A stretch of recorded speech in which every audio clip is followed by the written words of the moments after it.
नमस्कार।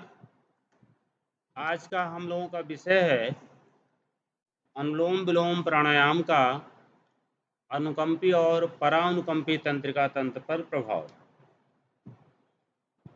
आज की क्लास में हम लोग ये जानेंगे कि जब हम अनुलोम विलोम प्राणायाम करते हैं तो उसका हमारे नर्वस सिस्टम पर और मुख्य रूप से नर्वस सिस्टम के जो दो मुख्य भाग हैं, सिम्पैथेटिक और पैरासिम्पैथेटिक, जिसको हिंदी में बोलते हैं अनुकंपी और परानुकंपी, इन दोनों तंत्रिका तंत्रों पर अनुलोम विलोम का प्रभाव किस रूप से होता है। और ये आज की क्लास से आप ये साइंस जानेंगे कि कैसे कौन से प्राणायाम अनुलोम विलोम या अन्य प्राणायाम कैसे हमारे ब्लड प्रेशर को प्रभावित करते हैं, ब्लड प्रेशर कैसे इनके प्रभाव से संतुलित होता है, या किन परिस्थितियों में बीपी प्राणायाम से या किस तरह के प्राणायाम से बढ़ता है या किस तरह के प्राणायाम से घटता है। आज के इस क्लास से आप जानेंगे। तो सबसे पहले, चूँकि आज हम चर्चा अनुलोम विलोम पे कर रहे हैं, तो अनुलोम विलोम की स्वाभाविक प्रक्रिया क्या होती है। अगली स्लाइड पर आइए। स्लाइड का नाम है अनुलोम विलोम प्राणायाम में श्वास प्रश्वास। ठीक है। इसमें प्राणायाम कैसे प्रारंभ होता है? चंद्र से पूरक। चंद्र बोलते हैं बाईं नास का, जो लेफ्ट नॉस्ट्रल है उसे चंद्र नाड़ी बोलते हैं, या दूसरा नाम इसका है इड़ा। लिख लीजिए, इड़ा या चंद्र नाड़ी या बाईं नास का। बाईं नास का तो बोलचाल की भाषा में हम इस्तेमाल करते ही हैं, योग की भाषा में इसे चंद्र नाड़ी या इड़ा नाड़ी बोलते हैं। इड़ा, इड़ा, पिंगला, सुषुम्ना, तीन मुख्य नाड़ियाँ होती हैं। जो 72,000 नाड़ियाँ हैं उनमें से प्रमुख तीन नाड़ियाँ हैं, इड़ा, पिंगला और सुषुम्ना। तो इड़ा जो है वो चंद्र नाड़ी या बाईं नासिका को बोलते हैं। तो अनुलोम विलोम प्राणायाम जब हम करते हैं तो सबसे पहला काम क्या होगा? ध्यान के किसी एक आसन में बैठ करके दोनों हाथों की प्रॉपर मुद्रा बनाते हैं। बाएं हाथ की मुद्रा होती है ज्ञान मुद्रा, जो बाएं घुटने पर रहती है, और दाएं हाथ की जो मुद्रा होती है वो प्रणव मुद्रा।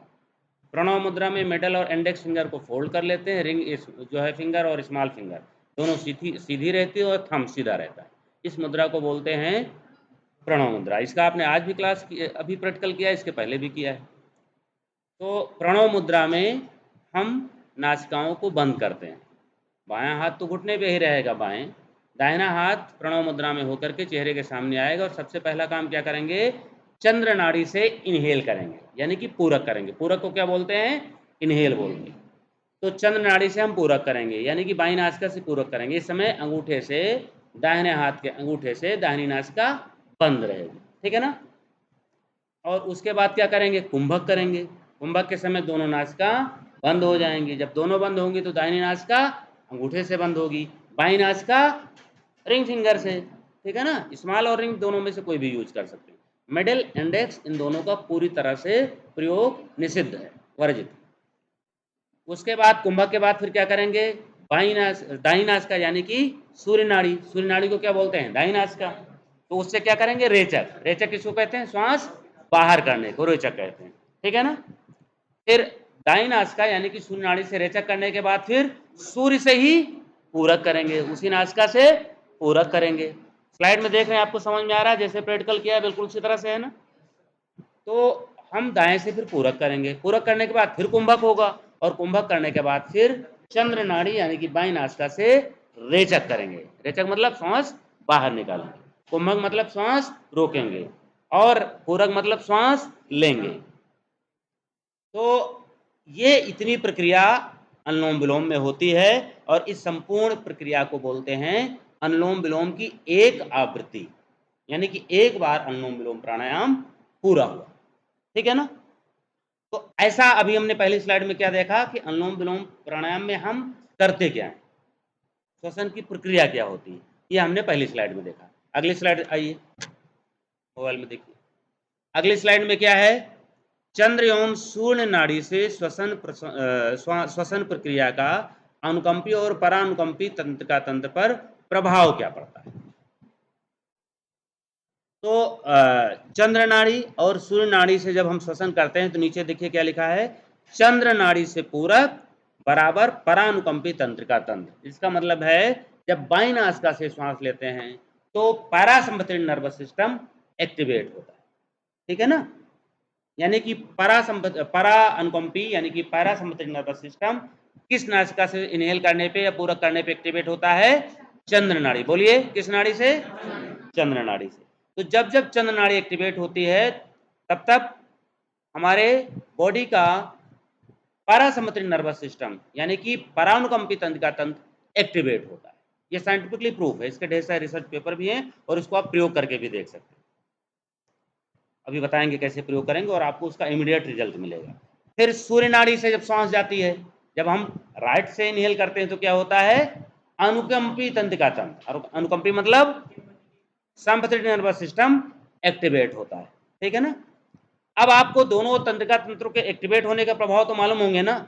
जब बॉडी में किसी भी व्यक्ति में सिम्पैथेटिक नर्वस सिस्टम एक्टिवेट होगा तो क्या होगा?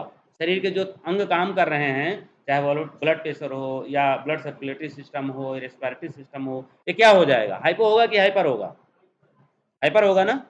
जब सिम्पैथेटिक एक्टिवेट होगा तो हाइपर होगा और जब पैरासिम्पैथेटिक एक्टिवेट होगा तो हाइपो हो जाएगा। ये आपको मालूम है, ये साइंस है। तो जब चंद्र नाड़ी से करेंगे तो क्या होगा? पैरासिम्पैथेटिक एक्टिवेट होगा और जब सूर्य नाड़ी से करेंगे तो क्या होगा? सिम्पैथेटिक एक्टिवेट होगा। सामान्य दशा में हमारी जिस तरह की परिस्थितियां होती हैं उसके हिसाब से हमारा श्वसन तंत्र चलता है और हमारे शरीर में उसी तरह का नर्वस सिस्टम एक्टिवेट होता है। अगर कोई बहुत क्रोध में हो तो उस समय क्या होगा? आप बताइए, कौन सी नर्वस सिस्टम एक्टिवेट होगा जब क्रोध में हो, तो कोई लड़ाई झगड़ा करने जा रहा हो? सिम्पैथेटिक होगा ना। तो उस समय व्यक्ति की किसी कीमत में बाईं नासिका चलेगी ही नहीं, ये कंठ ऐसा हो ही नहीं सकता है। कौन सी नासिका चलेगी? सूर्य नाड़ी।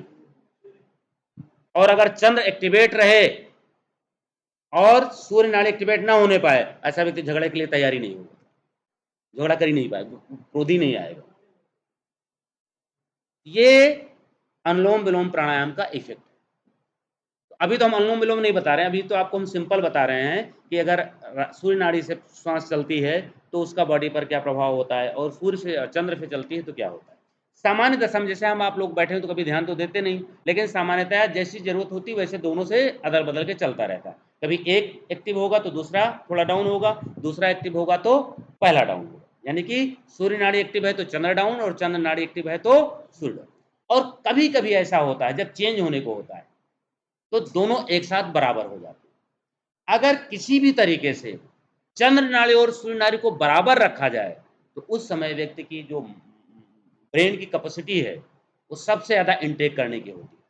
सारे सिस्टम बिल्कुल सामान्य गति से काम करेंगे, व्यक्ति बहुत संतुलित मनस्थिति का होगा और उसके साथ न तो डिप्रेशन में जाएगा और ना ही वो हाइपर होगा, ना हाइपर होगा ना हाइपो होगा। हाइपो वाला, डिप्रेशन वाला क्या होता है? हाइपर चला है, निगेटिव ही सोचता है, अब कुछ नहीं होने का, अब सब गया, अब सब बेकार है, ऐसे उसके थॉट्स होते हैं।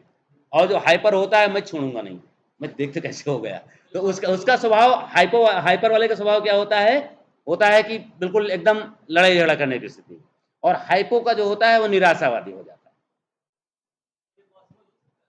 क्या चीज? योग का यही जो हा और ठा पढ़े तो हमने क्या पढ़ाया था? हा और ठा का मिलन योग है। हकार किसको बताया था? सूर्य को ही तो बताया था, याद है नहीं याद है? तो हठ योग साधना में पूरा हमारा टारगेट ये होता है कि इनको अस्थायी रूप से बराबर कर दें बिना उंगलियों का इस्तेमाल किए। अगर ये अवस्था आ जाए तो सुषुम्ना में प्राण प्रवाह शुरू हो जाएगा। जैसे सुषुम्ना में प्राण प्रवाह शुरू हो जाएगा वह व्यक्ति सम स्थिति में पहुंच जाएगा और सम स्थिति में जो व्यक्ति होता है उसी को कहा गया है चित्त की वृत्तियों का निरोध योग है। उसी को गीता में कहा गया है योगा कर्मस कौशलम सिद्ध सिद्धयो समभूता समत्वम योग उच्यते। उसी को समत्व योग कहा गया है, उसी को योगा कर्मस कौशलम कहा गया है, उसी को शिव और शक्ति का मिलन कहा गया है, उसी को हा और ठा का मिलन कहा गया है। ये जो भाषा मैं बोल रहा हूँ मेडिकल साइंस की भाषा बस इतना है। और जो अभी मैं ढेर सारी परिभाषाएं बता रहा था ये योग की भाषा है, लेकिन दोनों की कंडीशन मानव शरीर की जो एक है उसको अलग अलग तरीके से कहा जा रहा है। तो ये तो हुआ कि स्वाभाविक रूप से दोनों इक्वल हो जाएं। अनुलोम विलोम में क्या करते हो आप? आर्टिफिशियल करते हो, बस इतना अंतर। अनुलोम विलोम में आप क्या करते हो? जितनी देर लेफ्ट से इनहेल किया, क्योंकि हमने क्या बताया है, शनय शनय पूर्वका चा शनय शनय रेच का, एक ये बात बताई। दूसरा हमने कहा रेशियो बराबर रखना है, यानी कि पूरक जितनी देर लेफ्ट से होगा उतनी देर पूरक, कुंभक और रेचक का रेशियो मैंने अलग अलग बताया है 1:4:2। 1:4:2 ये कहां पर? ग्रंथ का है। छठ प्रदीपिका, ग्रंथ संहिता और ढेर सारे ग्रंथों में कि पूरक, कुंभक और रेचक का अनुपात क्या होना चाहिए, 1:4:2। तो ये रेशियो, लेकिन पूरक जितनी देर लेफ्ट से होगा उतनी देर राइट से होगा। अगर आप 4 सेकंड पूरक लेफ्ट से करेंगे तो 4 सेकंड राइट से भी करेंगे ना, तो दोनों बराबर करेंगे। फिर पीरियड बराबर हो गया, अमाउंट बराबर हो गया, और speed should be also same. तो जब स्पीड, अमाउंट, पीरियड सब सेम हो गया तो सेंसेशन सेम हो जाएगा। तो सेंसेशन सेम हो जाएगा तो जितनी देर सिंपैथेटिक एक्टिवेट हुआ उतना ही पैरासिम्पैथेटिक अपने आप बैलेंस हो जाएगा। लेकिन फर्क इतना है कि अनुलोम विलोम में एक तरह से हम उस सिचुएशन की ओर ले जाने का प्रयास करते हैं, और जब ये अपने आप हो जाए तो ये योग की अवस्था हो। इसीलिए अनुलोम विलोम प्राणायाम इकलौता प्राणायाम है जो सभी बीमारियों में फायदा करता है। कारण यह है कि शरीर में कोई बीमारी हो, सबसे पहले सिंपैथेटिक और पैरासिम्पैथेटिक नर्वस सिस्टम के रेशियो को बिगाड़ता है। कोई एक हाइपो होगा और दूसरा अपने आप हाइपर हो जाएगा। जब एक हाइपो होगा तो उसका दूसरा हाइपर हो जाएगा। कुछ बीमारियों में सूर्यभेदी सूर्य हाइपो हो जाता है, यानी सिंपैथेटिक हाइपो हो जाता है, जैसे कि हाई ब्लड प्रेशर या और इस तरह की जो हाइपर वाली स्थिति है तो उसमें सिंपैथेटिक हाइपर हो जाता है, और कुछ में पैरासिम्पैथेटिक, डिप्रेशन वगैरह जिसमें लोग, या बहुत बीपी लो हो गया, तो लो होगा तो क्या होगा, पैरासिम्पैथेटिक नर्वस सिस्टम एक्टिवेट हो जाएगा और सिंपैथेटिक डाउन हो जाएगा। तो इसीलिए अनुलोम विलोम किसी बीमारी में फायदा करता है, क्योंकि यह सिंपैथेटिक और पैरासिम्पैथेटिक को संतुलित करता है, नंबर 1। नंबर 2, यह ऐसा प्राणायाम है कि हाई बीपी को भी कराओ तो भी नॉर्मल की ओर आएगा, और लो को कराओ वो भी नॉर्मल की ओर जाएगा। इसलिए एक ही प्राणायाम से हाई है तो वो नॉर्मल में आएगा, लो बीपी है तो वो नॉर्मल में आएगा, और नॉर्मल में है तो उसका नॉर्मल में रुकने की योग्यता बढ़ेगी, नॉर्मल में स्टेबिलिटी मेंटेन होगी कि जरा जरा से बात में या जरा जरा सिचुएशन पे बीपी हाई या लो न हो। ये अनुलोम विलोम का फायदा है। अगली स्लाइड पे अब आइए। अब अगली स्लाइड पे हम देखेंगे कि अनुलोम विलोम प्राणायाम से का इफेक्ट क्या होता है। अभी हमने अनुलोम विलोम प्राणायाम की चर्चा की, लेकिन कायदे में हमने पूरक और रेचक का प्रभाव देखा कि चंद्र से पूरक का क्या प्रभाव है और सूर्य से पूरक का प्रभाव। अब जब अनुलोम विलोम में हम सब कुछ बराबर किए, तो अगर आपने 5 मिनट किया, 10 मिनट किया, तो उतने समय आपने श्वसन क्रिया के माध्यम से सिंपैथेटिक और पैरासिम्पैथेटिक नर्वस सिस्टम को कंट्रोल करके रखा। तो अगर रोज 5 मिनट करोगे, 5 मिनट करोगे, तो धीरे धीरे आपकी आदत पड़ जाएगी। हम कह रहे हैं अन्य समय में होगा, लेकिन कम से कम 5 मिनट तो संतुलित रहेगा। तो अगर ये 5 मिनट रोज होने लगा, धीरे धीरे वो हमारे व्यक्तित्व का हिस्सा हो जाएगा। व्यक्तित्व समझते हो, व्यक्तित्व पर्सनालिटी इसको बोलते हो। वास्तव में वो पर्सनालिटी और कुछ नहीं, इट इज हैबिट।